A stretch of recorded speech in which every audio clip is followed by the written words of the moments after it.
and by the Tenryubito's own rules, the world government and anyone loyal to it considers anyone who bears that mark not to be seen as a human being but as an item or a possession. You scarred them in a way that taints their sense of superiority. Naruto snickered. Yep, wonder how much the blood of kings is worth on the market. From what I've heard, slavers have been hounding the survivors like starved, rabid wolves since then. And I know it's wrong, but I actually enjoy that since they're on the receiving end of that disgusting trade. Rayleigh nodded. She felt summarily, all the people of Fishman Island did. The idea of the world nobles getting a taste of their own medicine was something they enjoyed. Looking around the room, Naruto spotted a large crystal. You can see the future? He asked, approaching it. Rayleigh nodded. I read the timeline and inform on what I see, although it's better not knowing the future. Naruto didn't take kindly to those words. Excuse me, he stepped forward, bringing himself eye to eye with a merwoman. I fail to see just how you can be so certain about that. If all you get is a hazy image and an impression, how can you properly interpret the meaning? Seems more to me that time just gives you a riddle. All due respect, prophetess. Recognizing their sudden proximity, he flushed, and spun away from her not so swiftly as to be rude, but enough to make it clear he wasn't entirely comfortable with the lack of distance between them. That's just what I think, he said at last. Rayleigh's eyes widened at that remark. She had never thought of things that way before, since all of her visions had actually come true. You're saying that all your visions are of negative events, so I'm asking you something. Why even look for what hasn't happened yet rather than finding happiness in the present? Rather than looking at things with this third eye that lets you read the timeline, look at events with your own eyes and make your own opinions and judge based upon that. The future's never predetermined. With a strong enough will, someone can rewrite it however they choose. The question, then, is what kind of future do you want to make? One where you depend on that, or another, of your own volition. The short-fin mako shark mermaid eyed the blonde, at a loss for words. Then she smiled. With a strong enough will, someone can rewrite the future, and the question is what kind of future do you want to make? She had never thought of that before. Why would she? But she had to confess that what the young man was saying made sense, and that was what clinched it for her. Swimming over on the life preserver-like bubble, she sat on using momentum from her tail to do so. Rayleigh neared him, a needy look on her features. In the next instant, Naruto felt his head start to spin as the Fortunateller threw herself against him, pinning him against the wall behind them. She clapped her hands over the supernova's cheeks, causing him to pucker as his lips began throbbing as he felt the mouth of Allrong's younger half-sister smashed against them in a chaste, but still interesting, kiss on the mouth, her lips all but smothering his own as she roughly brought her mouth down onto his. Her tongue entered his mouth and she savagely used it. Her kiss was passionate and desperate. "What was that?" Naruto asked when they separated. His voice broke and seemed to crack. While he had a weakness for women, and he'd expected something like this since arriving on this island, he was still caught off guard by it. Rayleigh ignored him. Her eyes looked deeply into his, and she bit her lip as she caressed his face and whispered, "Don't move, darling."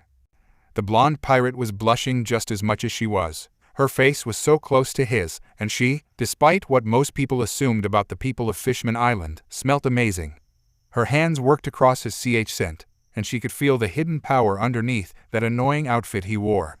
As for Naruto, he could feel his heart doing backflips in his scent, and it made him nervous. Rayleigh gazed at him with a desire like blood in the water. She couldn't control herself. She wanted to taste him, wanted to suck him in and consume him. Utterly ravenous, she only had eyes on her goal, her prey, her beloved. No way was she going to let him escape her, nor allow anyone else to claim him as theirs. He had gone out of his way to help save her best friend from the world nobles. He treated her people as equals and saw them for who they were. And he had even encouraged her that there was a way that even the future wasn't set in stone just now. She had to confess that he was impressively good-hearted. He was, as far as Rayleigh saw him, very much like fire. Appropriately enough, he could be warm, comforting, and welcoming, and yet he could also be ruthless, raging, and dangerous just as easily. She liked it about him. She had nothing against merpeople-human hybrids. Her own twin nephews and former boyfriend had been proof of that, and she was practically salivating as she tried to imagine what her pups would look like with a mix of Naruto's genes and her own. Yes, that was a future she wanted. That was a future.